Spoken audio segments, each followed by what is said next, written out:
Hi and welcome to this video on Destiny 2. This video will be covering the expansion and I'm going to be doing two side quests, technically. Gonna be finishing the side quests off. Don't know if there's gonna be more when I get to the next difficulties here, but that's what I'm going to be doing. This video, or this game, is actually very good. In this video, we'll be covering, hopefully, how good it is, even how Matterspark is actually a really good introduction when it comes to movement. Sure, it's mainly for puzzles and little things here and there, but it's actually a really fun movement tool for what you can do, and even if you don't like the movement, it gives you Amplify for free, just by proccing it, at least with the higher tier of it, which is incredibly handy. Um, and in this expansion alone, there is a okay. Matterspark is only in the expansion. I do really think Matterspark should become a vehicle at some point because of what it can actually do and accomplish, and just just the fact that you can technically break the boundaries of a lot of destinations. Just thinking about the little place you can go to with Matterspark, because of your hitbox is actually that little ball, you could do some very intriguing things on any destination if you could bring it there. But because it's only locked to Kepler, it's not that good. I do think that it should become a vehicle, which would expand the vehicle types. Because imagine like a void one, which instead of shocking applies like a volatile boom, boom, boom. Not volatile, not necessarily volatile, basically volatile. Excuse me, had to rip there. Where it's just a boom around you, where it could proc volatile for like volatile round, something like that, to allow it to have a little bit more bow crafting. And instead of a dash, it's like a blink, like some flavoring there. Like there could even be a strand one where the going completely maximum concept. Strand one, you could instead of tap the button to boost, you could hold the button, pull yourself back like a slingshot as a little ball, aim, and then slingshot yourself somewhere if you really want to. Which sounds kind of fun, but also kind of busted depending on where you can actually take it and what you can actually do with it. But I do think that is fun of games like this, and this game is one of the very, or this expansion is one of the very few that I can even, the only one I can really think of, but I bet there is a couple more, where the expansion exotic can actually do some extra things.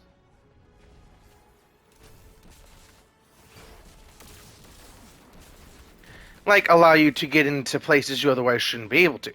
Because that fan up there, if you see that it's going, if you actually do this, you can stop the fan in motion, which is incredibly handy. I don't want to go get the Matterspark because that is pretty far away, or not Matterspark, uh, Mattermorph, because that's pretty far away. And I say that because that's part of getting the exotics off of your destination map, relatively speaking.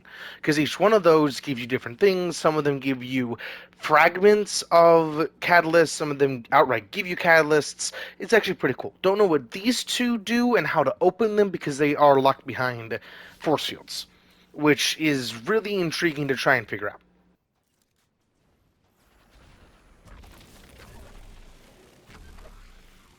And the coolest thing about this expansion, when it comes to the free-to-play side of things, the stats. The stats themselves have changed pretty substantially and severely because of what they can actually do now. And the fact that they go up to 200 can let you do some pretty cool things here and there, and just genuinely have a very fun time min-maxing exactly what you want to do. Because, like, for an example, melee increases melee damage at a certain point.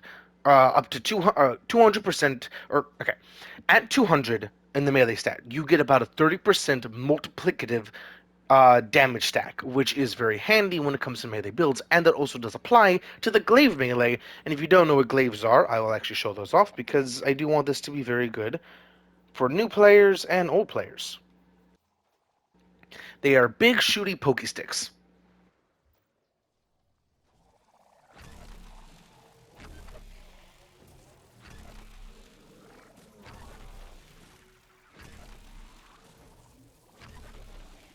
And the best part about the new stats is that they basically feel like the old stats, but more flavor to them. Because I don't really plan on ever building or going deep into the new armor system or anything like that, because I'm just not a type of gamer. I don't really care about that stuff, and I just want to have fun with what I got. But I can see the absolute value in doing that if you really want to. There is a downside, though, technically, because the new armor only has 3 stats they go into, not all the stats like the old armor, so you really have to pick and choose exactly what you're wanting, which itself is a good thing, and a bad thing because of the pick and choose. You get to guarantee exactly what you want, but because you have to pick and choose, you have to get exactly what you want.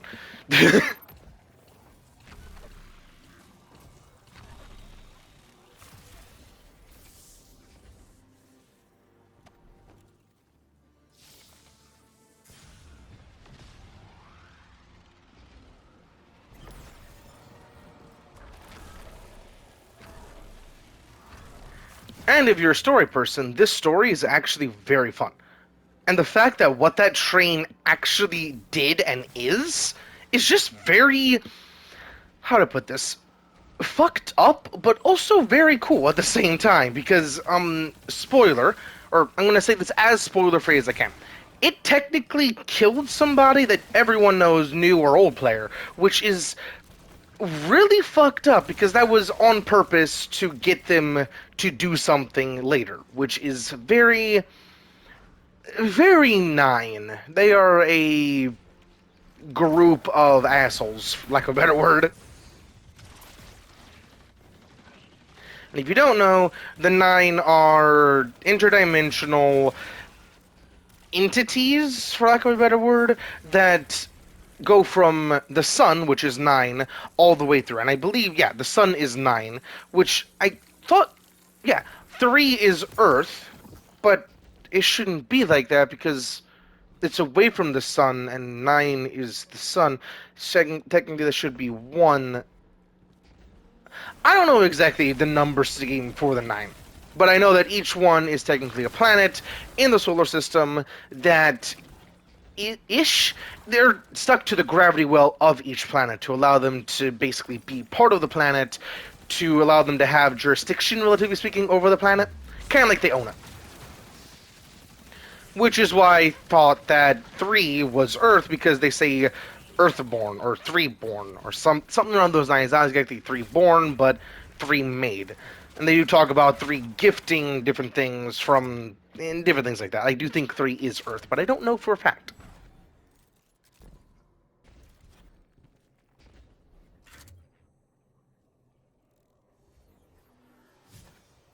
And this is going to be kind of spoilers ahead, Ikora, even more so. Drifter and I had something to show you, to better varnish your understanding. Kepler is part of the Oort Cloud, a sea cliff of Sol jutting over the abyss of space. If you want to understand what summoned you, you need to understand dark matter. Find a pool of radiolaria. Drifter will explain first. I familiarized myself with the most recent studies from the tower. Dark matter is well documented. Sure. In papers. Peer-reviewed data is our strongest place of knowledge. So I imagine, Orin, you have a different angle on the subject.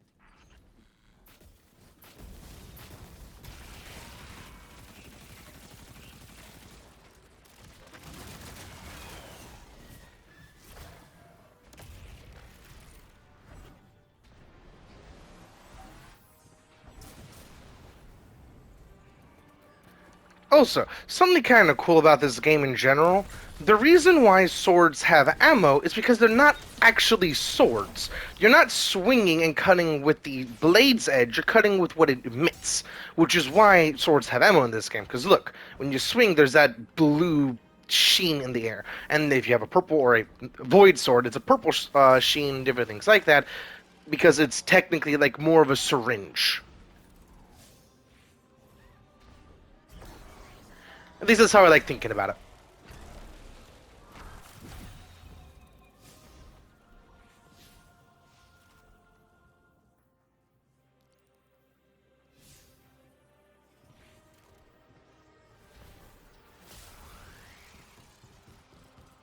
Ah, I finally get to use this pool. I saw this pool a while ago, just didn't know what it would do.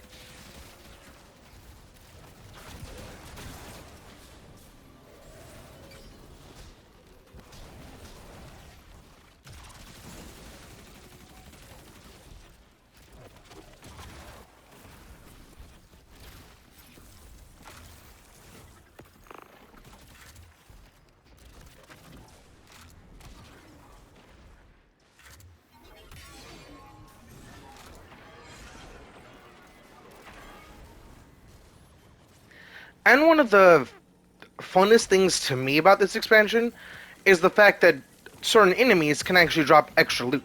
So there's kind of like a scavenger hunt, uh, biggest, like I forget exactly what it's called, scavenger hunt, bounty thing in this game just by looking around and finding things. I've had my eyes on some of these Vex going haywire, and seems like the dark matter of this place is souring the milk, so to say.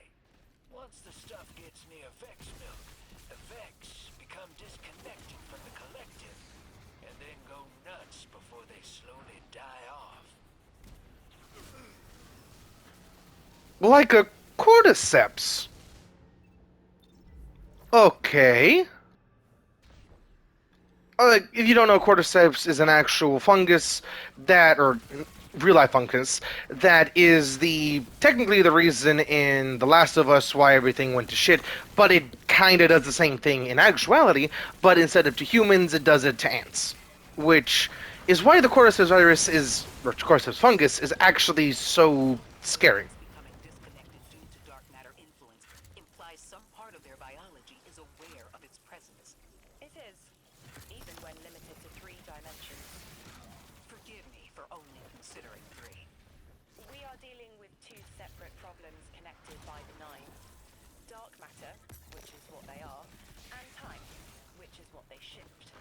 Dark matter can usually only be experienced, not observed. Think of wind, or scent. Invisible, but detectable. Shifts in time, though, are harder to sense. We are drawings on a piece of paper, and without us knowing, that paper is being folded into a crane. We can seek their hands all we want, but we can't fold the paper. It is easy to feel adrift, powerless. Adrift is a good way to put it.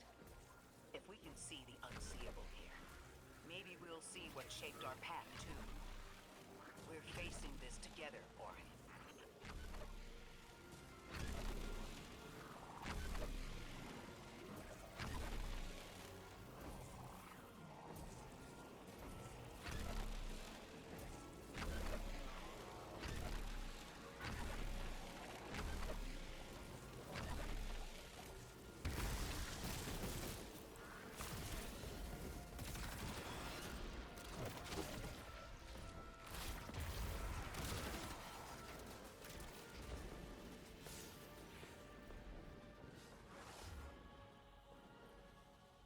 Guardian, there's a growth in the Ionian settlement that the plant life is responding to.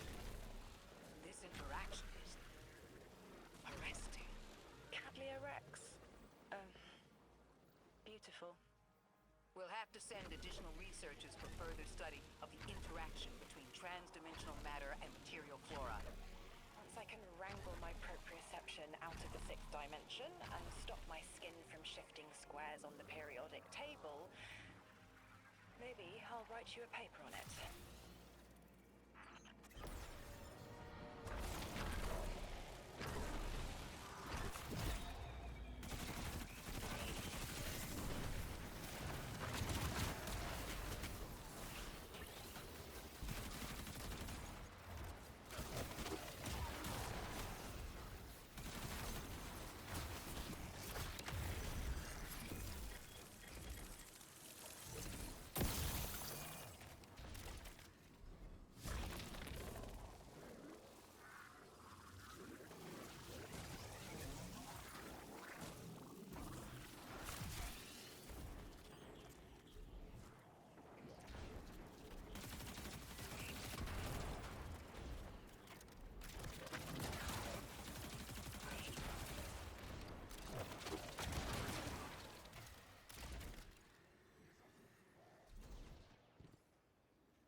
doesn't explain the time-lost artifacts we've seen. It does, in a way. The Nine exist outside of time. When one intervenes in our dimension, it can cause tears in space-time, pull things through. A hole punch in our paper crane. You have a talent for explaining complex concepts. Have you thought about how you could share what you've learned? No. I have not been able to cloud through what is next for me. Knowledge decays if it is not shared, as the Ionians say.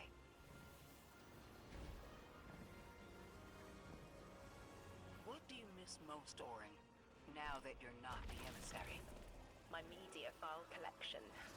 I put so much thought into curating it before all of this. I loved Magpie. Maybe I still do. Lodi mentioned a collection of pressed music recordings he left behind. I bet he'd enjoy someone guiding through a few hundred years of what he missed. The time-lost objects we've seen. All of them are obviously from the past. We haven't seen anything yet that appears to be from the future. Orin, can the Nine only pull objects forward in time? Only forward, never backward. When I was emissary, I knew this truth as I knew my own pulse. The rule of chronal flow is the Nine's oldest, and their cruelest. And that also makes the most sense, because what? Okay, how can something from the future go back in time if it has not been built yet? It is the biggest paradox when it comes to time travel, and that just solves time travel. And it also is how it actually works in real life that we have been able to discern, because you can technically go forward in time, going near speed of light, and just general gravity. Don't know what I'm trying to say there. Gravity stretches time, even if you're on, say, a higher gravity planet, that will actually make your time move slower comparatively to, say, Earth, where you're actually going to age longer, technically.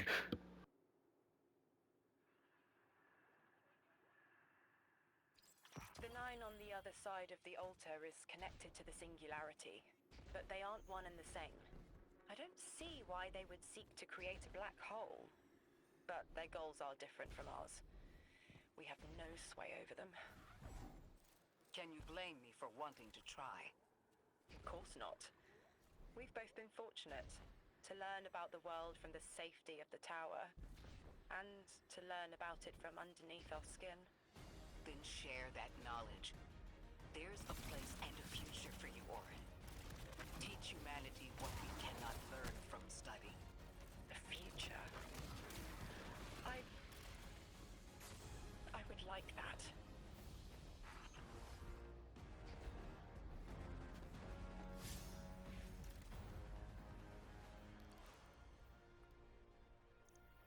And now, the last side quest. I do really want to do that, but I cannot do that solo, and I'm not in the mood to deal with randoms, because randoms suck. No one plays this game to play the game, people play this game to beat the game. And that's same for a lot of different games, and I don't really like doing that. I really like enjoying what I'm doing, and just going through the motions, and just genuinely having fun playing a game that I have fun playing. I know that's not a sentiment across the board when it comes to people that play this game, but I genuinely really enjoy this game. It is why I really want to be a game designer at some point. And I've said that multiple times in different videos, but I really, the only reason why I want to do a lot of different things is because of what I've seen in the art of different games, and why I really like covering games, and just what they can do, and what they can bring to the table, and how you can explain things like the paracausality in the night. That's not exactly scientific, but it is something that kind of exists. Like a black hole. A black hole is kind of paracausal. Sure, it can be explained with like physical science, different things like that, but the singularity does break natural understanding of physical space. It technically is its own existence and different things like that. Why there's theories that reality as we know it is just inside of a black hole. And that's an actual like scientific theory, and it is trying to be disproven, but different things like it's so intriguing how science and science fiction are kind of one and the same, because most things in science and everything in science was a dream at one point, then it became study, then it became real, which is just awesome. And I really want to make games because of Destiny specifically, because of the amount of things that they've been able to do over the years. Because I played this game since Forsaken, and I have not played Destiny 1 really. I do have Destiny 1, but no one to play it with. I did buy that to play with my ex, but besides the point. Destiny 2 is actually a amazing game if you just see what's been happening to it. Like, how long it's been changed, or how many times it's been changed, and how long it's really been going, and basically, at this point, Destiny, like, 10, because of the amount of unique changes and just overall possibilities that have been introduced. And I say possibilities because, like, for an example, a lot of people talk about how this game has recycled content all the time. How every gun is basically recycled from this gun right in the past, when that's technically not how this game works. Even when it comes to, say, this hand cannon and another hand cannon does the exact same thing. Has the exact same look, design, and everything like that, but instead of solar, it's void. That one change changes everything, and even then, that will have different roles, because this one can roll with solar specific stats, or solar specific traits and stuff like that, to allow it to have unique things when it comes to solar, versus the void one that will have void things, and that alone changes the fundamentals of the gun. Sure, it can look identical, but it is not identical. It is like identical twins. They're not actually identical, they just look it.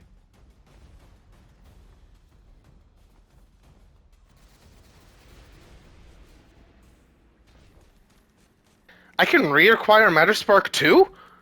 I was not expecting that. Alright.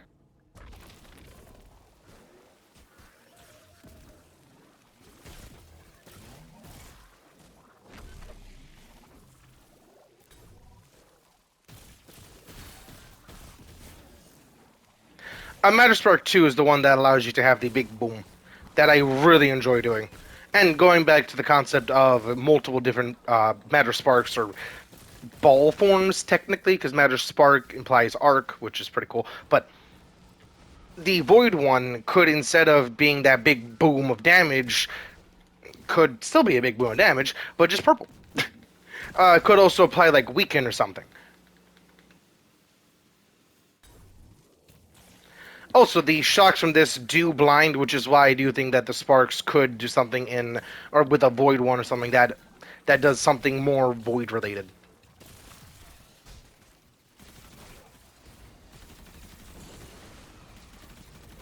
Or does it just disorient? Because disorient is a kinetic term, technically, or neutral term, where there is different things for, like, there's burn and scorch. Burn is a overall, like, anything that technically burns something. Scorch is a solar specific one. There's disorient, which basically is a blind, but isn't as potent and can't actually affect champions. I really need to see if it can affect a champion, because that would answer my question.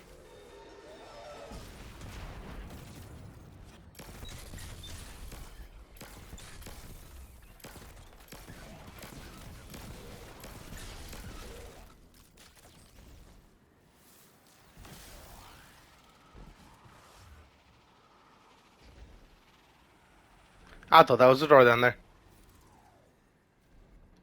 And I've not actually gone through a door down there, which is why I was going to jump down there.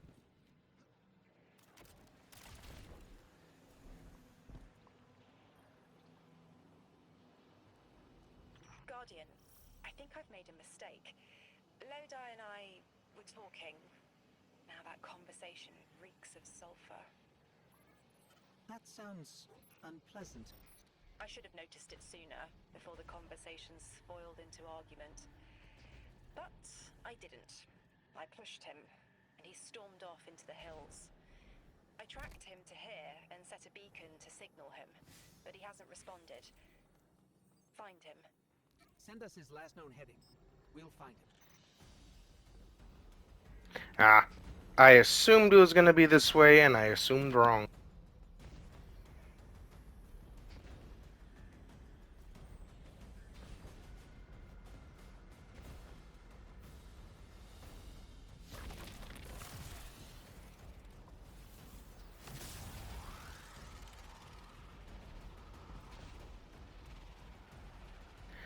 I did actually do that to proc Amplify, because Amplify does give you a bigger jump distance and overall movement increase.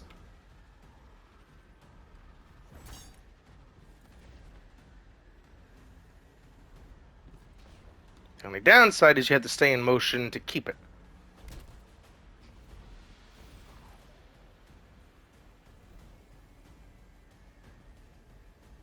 Oh. I was not expecting that to work.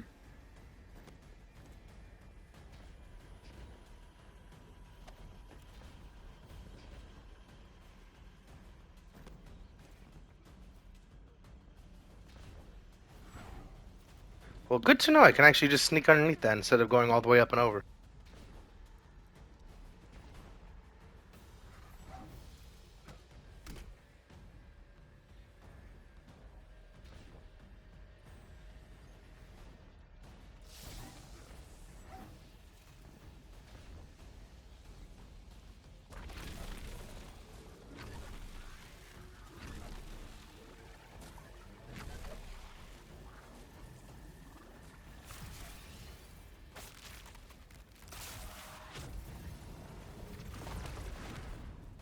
And going back to recycle content, that smush is actually the same animation as the ghost smush from, or when you're fighting any of the Hive Guardians, or Hive Lightbearer, technically.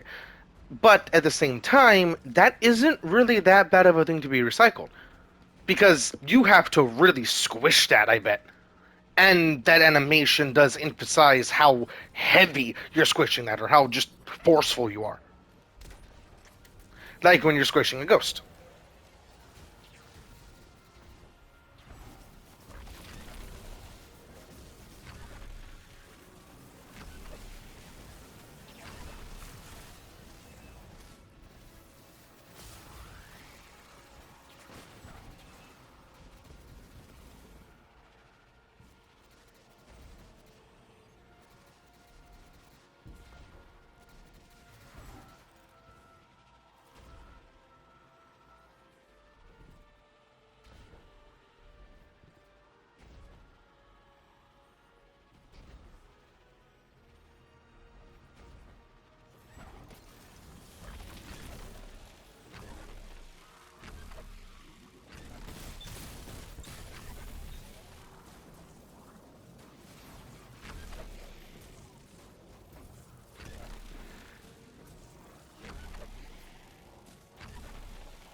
Ah, I did not mean to pop that super. I meant to pop the other super.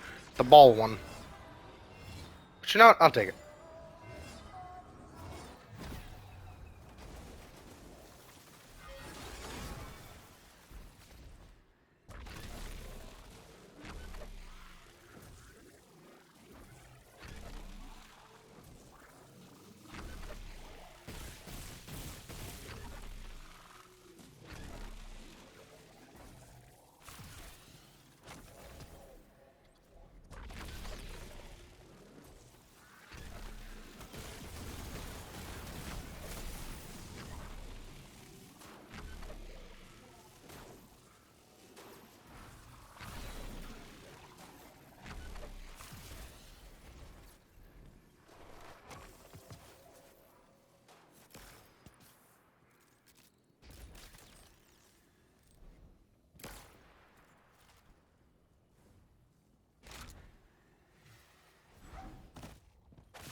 How did I go straight down there?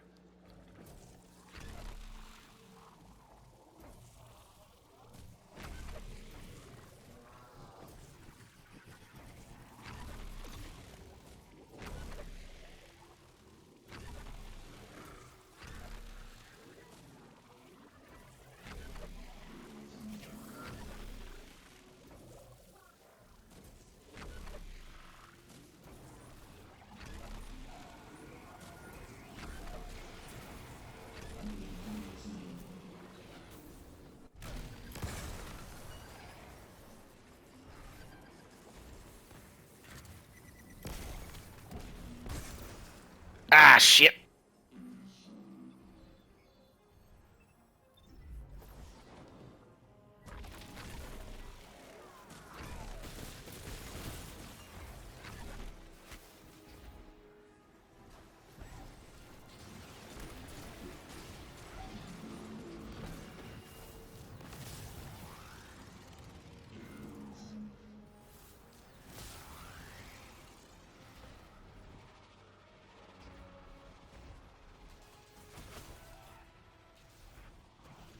Something kind of cool about this expansion is train cars like this. I think there's a couple other that have not actually been used yet, and I do think yet no real proof on the yet.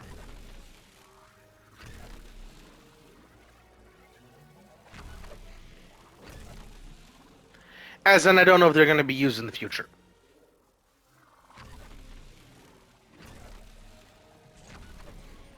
Orin, what exactly were you two arguing about? The past, what might be, and the cliff of what he is becoming. He prefers to look behind instead of what's in front of him. He values service over freedom.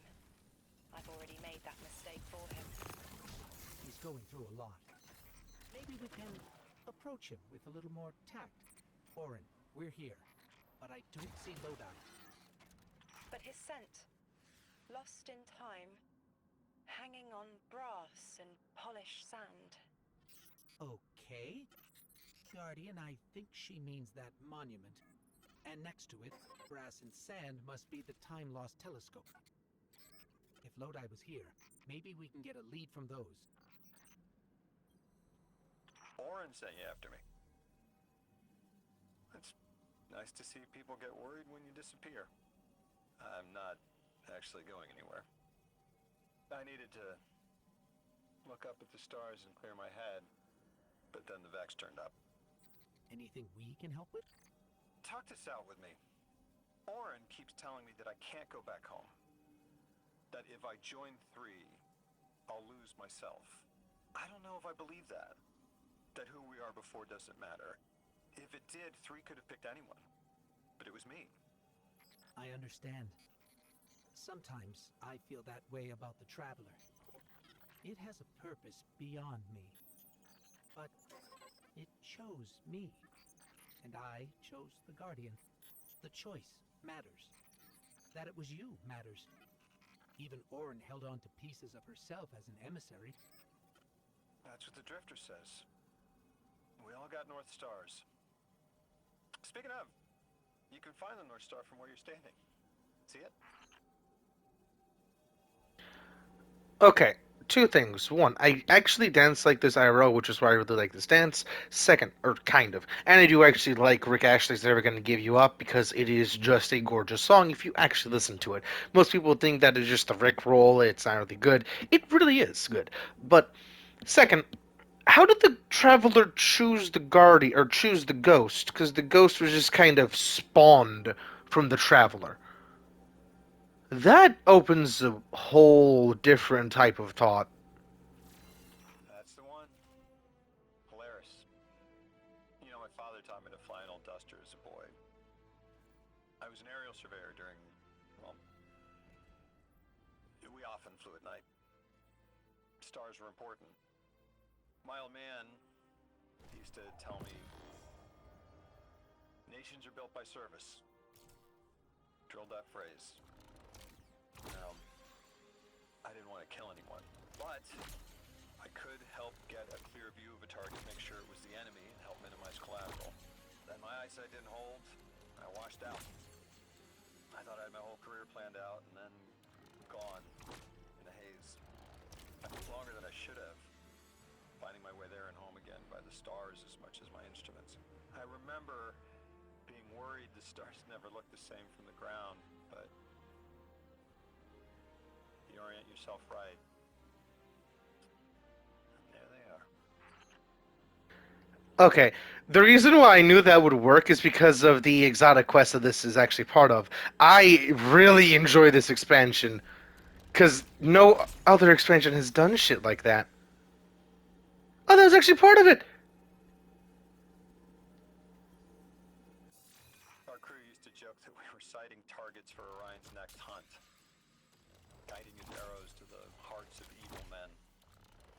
thought we could make killing fair. I'm not that naive anymore.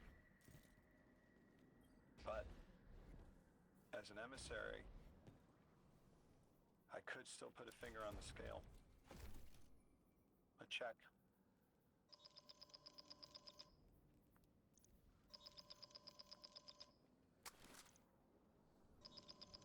Guardian, you have one new call. The position of emissary is not a comfortable one. Hanging between a mess of secondary colors caught in a minor key. The Nine need emissaries to understand humanity. Their subjective reality is fundamentally different from yours. Lodi is trapped in the present participle, becoming, transforming, beginning to hear the stretch of magnetic fields, learning to bear the touch of the Nine like acclimating to lightning strikes. The Nine don't understand plain, mode disgust, how we react to the changes they put an emissary's body through. My choices and the pain they brought me are my own. I'm not Lodi. His pain, his choices, his changes, gerund again. He is wrestling with them. Have patience with him. Now, and in future.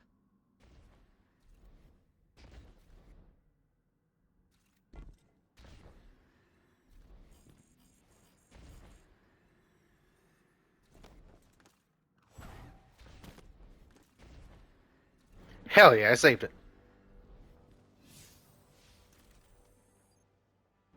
There's no other side quests or anything like that. I do think I showed off everything I... Ooh.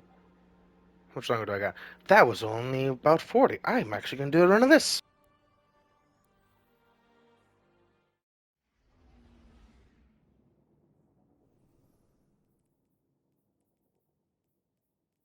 Hell yeah.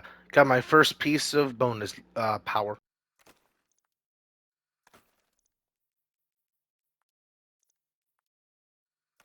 This expansion has a loot grind on top of a loot grind, which is actually really fun to just see the extra numbers keep piling up and up and up.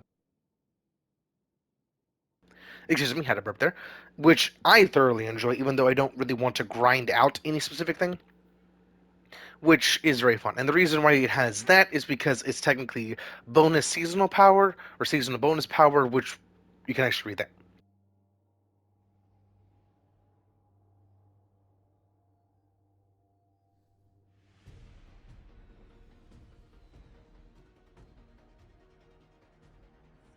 Desecrate the giver with their outworld minds.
A downside to this expansion is that the audio kind of shits the bed every now and then, which every expansion has bugs, and I'm glad that that's really the only bug that I've seen.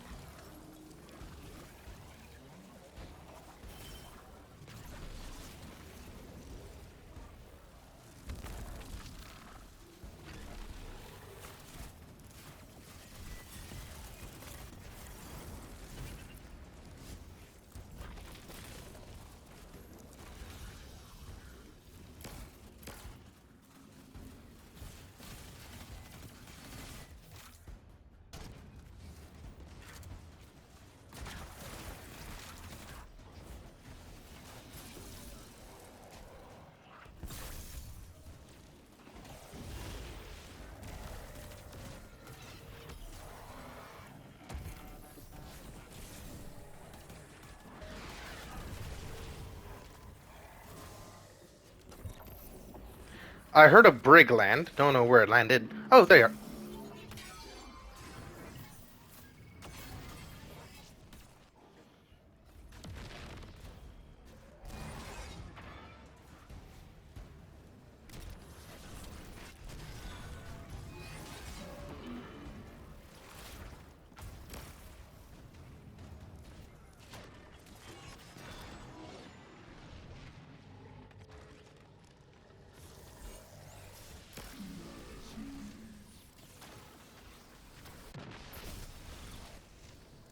Chickens, they hurt no matter what difficulty you're on. And I call wyverns chickens because they look kind of like a chicken.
Drifter, you say this hall was gifted to you by the Nine?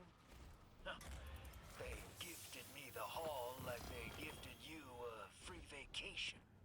So you were recruited? Or chosen? Way I figure it, the hall was always mine. I just didn't know it yet.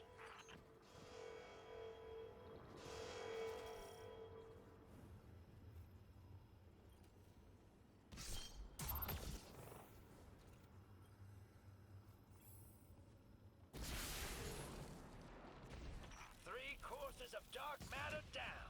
Time for dessert.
Don't know if everyone knows how this encounter works.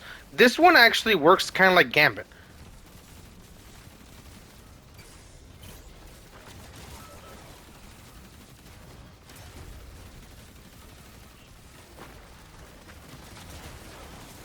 You collect motes and then bank motes.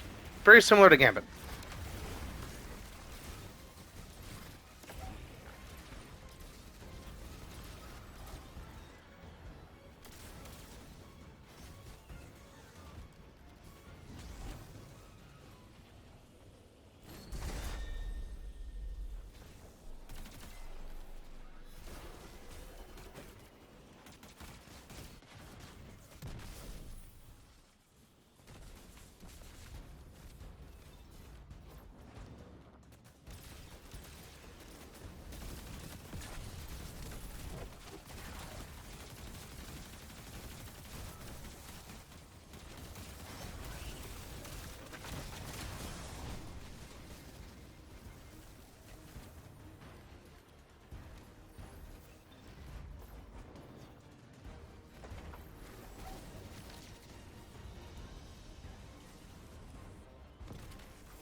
I know you wanted to rob those Vex, but just walking away from a firefight like that is accomplishment enough.